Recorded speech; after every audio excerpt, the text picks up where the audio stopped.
اور دوزخ گمراہوں کے سامنے لائی جائے گی، اور ان سے کہا جائے گا کہ جن کو تم پوجتے تھے وہ کہاں ہیں؟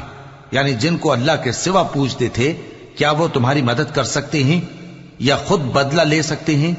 تو وہ خود اور گمراہ یعنی بت اور بت پرست اوندھے منہ دوزخ میں ڈال دیے جائیں گے، اور شیطان کے لشکر سب کے سب داخل جہنم ہوں گے۔ وہاں وہ آپس میں جھگڑیں گے اور کہیں گے کہ اللہ کی قسم،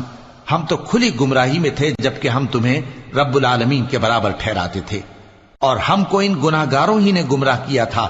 تو آج نہ کوئی ہمارے لیے سفارش کرنے والا ہے اور نہ کوئی گرم جوش دوست، تو کاش ہمیں دنیا میں دوبارہ جانا ہو تو ہم مومنوں میں ہو جائیں۔ بے شک اس میں نشانی ہے اور ان میں اکثر ایمان لانے والے نہیں،